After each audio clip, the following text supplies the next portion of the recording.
tere, mina olen Liis. Kunagi ma oleks ennast võib-olla tutvustanud spordientusiastist kirjanikuna, kuid tänasel päeval ma olen õpilasnõustaja, tudeng ja sotsiaalmeedia inimene. Minu prillikandja teekond hakkas 4-aastaselt, et juba lasteaias ma kandsin prille ja ma olin üks ainsaid, kellel olid prillid, seega see mõjutas mind päris tugevalt, et ma ei tahtnud seda teha ja mind ikkagi narriti ka päris palju, et see ei olnud siuke populaarne aksessuaar, nagu see tänasel päeval on. Prilli kandmine oli minu jaoks nii ebamugav, et ma kogu aeg esiteks kaotasin ära prille ja külmas sooja minnes nad läksid uduseks ja ma tundsin ennast kogu aeg ebamugavalt, seega ma lihtsalt ei kandnud neid. Ja minu silma nägemine tänu sellele läks aastatega kogu aeg aina kehvemaks ja kehvemaks, aga ma valisin siis selle, et ma lihtsalt kisitan.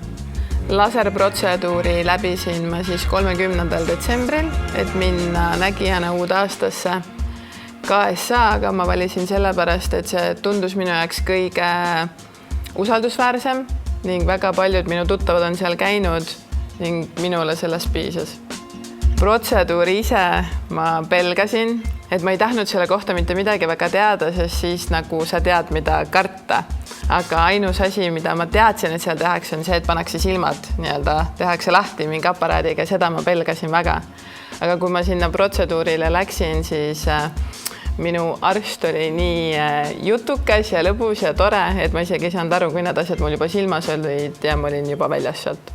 Tegelikult oligi. Mul jäi jutt pooleli veel, kui juba pidin ära minema.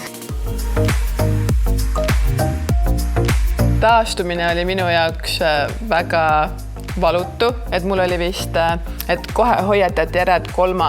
päev on see kõige hullem ja minul silmad natukene jooksid vett, aga mitte midagi hullu ei olnud, et ma pigem nagu pelgasin jälle, et midagi hull on tulemas. Aga muidu mina hakkasin kohe käima jalutamas ja seda nagu soovitati ka.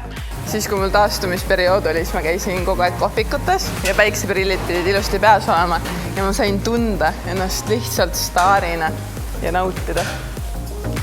Ja ma veetsin kõik oma päevad õues ja minu elu see nagu ei mõjutanud, et ma lihtsalt ei vaadanud ekraane, mis oli pigem nagu tore puhkus.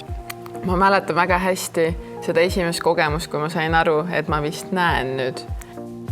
Jõulude ajal käisin jalutamas ja vaatasin, et nii veider, postide otsas on jõulukaunistuseks vihmavarjud, aga peale protseduuri ma avastasin, et need on hoopis linnud. Siis järgmine hetk, mis võttis mul pisara silma, oli see, kui ma nägin parkimistsooni. Et ma kogu aeg pidin alati sõitma sinna kõrvale või siis minema vaatama sinna, aga et nüüd ma nagu näen juba kaugelt, et mingi, see on see EP, lalala. Et nüüd ma näen, et see on ka veider. Et sellega tuleb ka tegelikult nagu ümber harjuda, et kas või see, et sa enam ei kissita, et kogu aeg on nagu harjumusesse sees, et ja ma ju näen nüüd. Et väga palju siukseid ahaa-hetki on.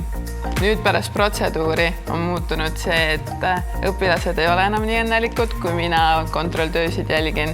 Et alguses nad said ilusti maha vehkida, siis praegusel hetkel ma näen väga hästi. Varem ma nägin alles siis inimeste nägu, kui ta seisis mul siin. Mina julgustan küll seda teekonda ette võtma, et see tundub alguses võib olla nii hirmutav ja suur otsus, aga su elu kvaliteet muutub sellest nii palju paremaks.